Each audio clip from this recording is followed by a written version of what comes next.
El, nom- el nombre de la ponencia es Reintroducción de Coclomia omnivoras en Centroamérica, que podemos esperar en los entornos actuales. Y mi nombre es Efraín Benavides Ortiz, del Grupo de Investigación Epidemiología y Salud Pública de la Universidad de La Salle en Bogotá. El gusano, es importante aclarar que existen dos gusanos barrenadores, el Coclomia omnivoras, que es del Nuevo Mundo, y Crisomia baesiana del Viejo Mundo.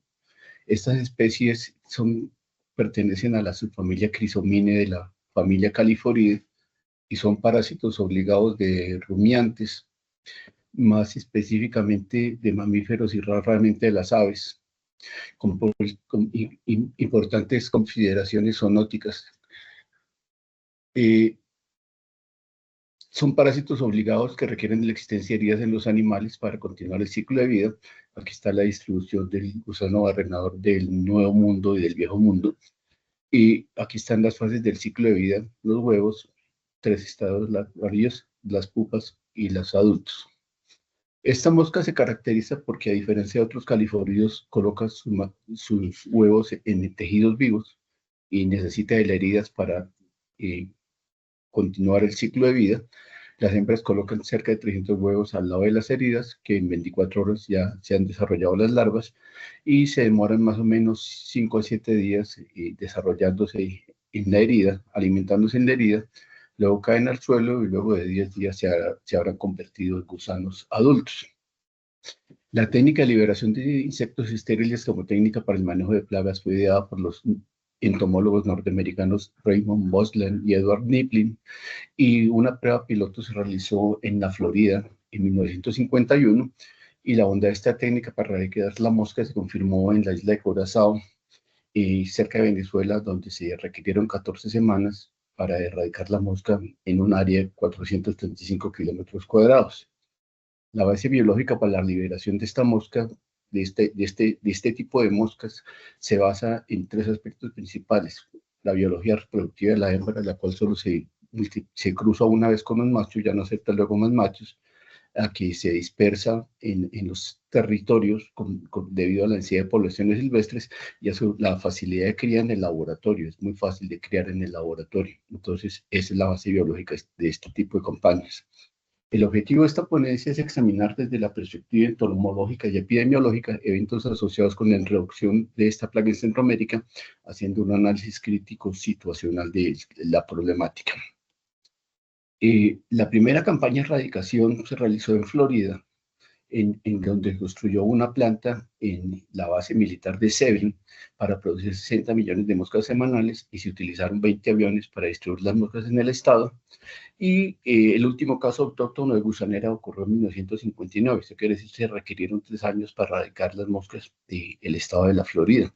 El costo total de ese programa en el año 1959 fue 11 millones de dólares, y se calculó que el costo del programa era la mitad de las pérdidas que producía la mosca en la ganadería. De ahí se desarrolló una campaña en todo el sudeste de Estados Unidos, y en 1962 se creó una planta de producción en Mission, Texas. En 1966 se declaró libre el gusano barrenador todo Estados Unidos. Eso quiere decir que se requirieron 7 años para liberar el sur de Estados Unidos de esta mosca, y luego se creó una barrera de protección en el Golfo de México hasta el Pacífico, y luego se creó la Comisión México-Americana para la Erradicación, buscando extender la erradicación de la mosca hasta el istmo de Tehuantepec. Y luego se construyó en 1970 y algo una planta en Chiapas para la producción de moscas estériles, con la capacidad de producir 500 millones de moscas estériles por semana. Este mapa muestra la situación. Mostrar aquí se radicó en Florida, después aquí en esta parte de Estados Unidos. Aquí donde está la estrella es Mission, Texas, y aquí está la barrera que más o menos se creó en el año 59 en la frontera México-americana.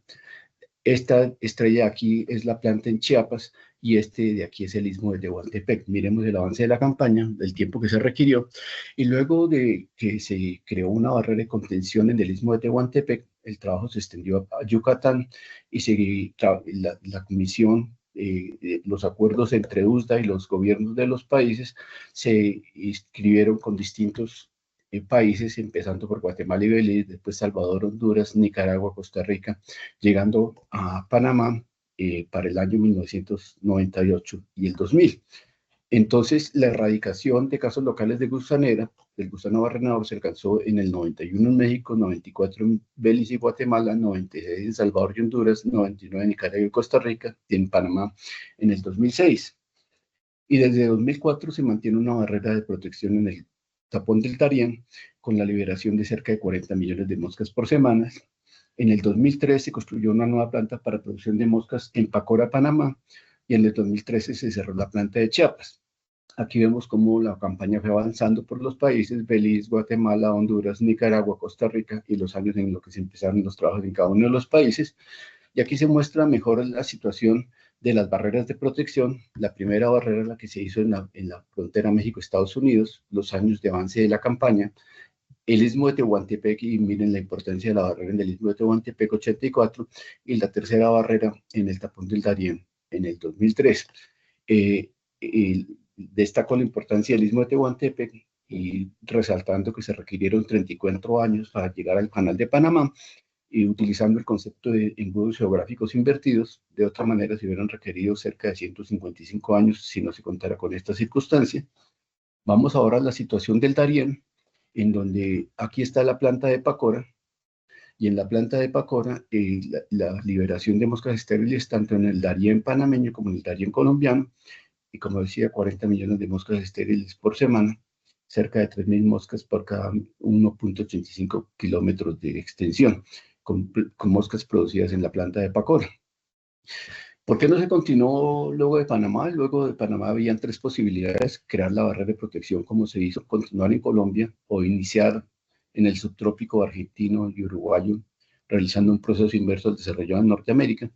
El problema, digamos, está en las complejidades geográficas: valles interandinos, región Caribe, región Pacífica, Orinoquía y Amazonía, la importancia de la Amazonía como problema para poder avanzar en una campaña de erradicación que necesita control, manejo territorial y equipos en terreno, y la situación geográfica de Sudamérica, lo cual nunca, aunque hay intentos de los países del Cono Sur por empezar la campaña de erradicación hacia el norte, siempre ha sido muy complejo, estando siempre Colombia en el centro.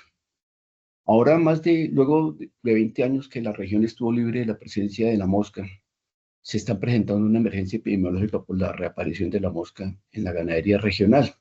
De acuerdo a este webinar que se realizó en abril de 2024, patrocinado por OIRSA, se mostraba que en julio del 2022 empezaron a reportar casos más al norte, más arriba del Darién en Panamá, 186 casos, y luego para febrero de 2024 la situación ya estaba bastante más extendida, con 3.238 casos.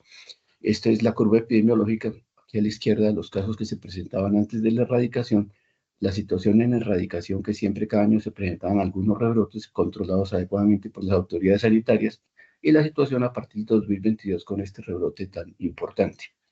Las razones de esta emergencia sanitaria, y muchos tildan a la migración ilegal, teniendo en cuenta que, por ejemplo, en el 2023 más de 520.000 personas atravesaron la selva del Darién a pie, teniendo en cuenta que estos migrantes muchas veces llevan mascotas, llevan animales, y luego, como la mosca demora 7 días creciendo, siempre en los animales, en las personas, los gusanos van a salir bastante más adelante. También se habla de que pudieran haber problemas en la producción y dispersión de moscas estériles y otra cantidad de temas, pero que, digamos, ahora el problema es qué está pasando y cómo se va a poder contener esta emergencia sanitaria. De acuerdo a este reporte de OIRSA, que está proyectado para la semana epidemiológica 16 en abril de 2025, aquí vemos la línea de tiempo, los casos en Panamá, a 41.000 casos acumulados a esta semana, desde julio del 23, Costa Rica, aunque ya sabemos que en Panamá habían casos anteriores, pero miremos en el 2022, Costa Rica, Nicaragua, Honduras, Guatemala, México, con 951 casos acumulados en esta semana 16, Salvador y Belice, en total 80.147 casos acumulados. Y al mirar el avance del gusano, estas son las curvas epidemiológicas para Panamá en los 3 años, 23, 24 y 25, y vemos la situación en el 25, todo el territorio básicamente copado, las regiones ganaderas copadas por la mosca. Aquí la situación en Nicaragua, solo la curva epidemiológica 24-25, en donde vemos las regiones ganaderas también copadas en Nicaragua, que los lagos de Nicaragua eh, pueden ser una barrera natural importante, haciendo mucho más angosto las zonas de control, pero ya el norte de Nicaragua también está copado. Y la situación en México, en este caso la curva epidemiológica en México, lo cual con la fuente del Senacica en México, y en este informe producido en julio del 2025, en el avance 6 sobre la situación del gusano, vemos la situación aquí del Istmo de Tehuantepec y los casos en Yucatán, en Chiapas, en los estados de aquí del Istmo de Tehuantepec, donde ya vemos algunos casos más arriba en Veracruz y aquí en Oaxaca, y la curva epidemiológica en México. Entonces, en este estudio del modelo de nicho ecológico de Valdés Espinosa y colaboradores, muy interesante, se utilizó los modelos de nicho ecológico para estudiar la favorabilidad climática y el efecto de la densidad animal sobre, sobre la posible reintroducción del parásito, y vemos cómo las regiones que están en amarillo y rojo son muy favorables climáticamente para la presencia del gusano, pero también la densidad animal crea alta favorabilidad para la dispersión del gusano, y la densidad animal, digamos, es el factor más importante. Entonces, como conclusiones, el gusano ha reinvadido Centroamérica.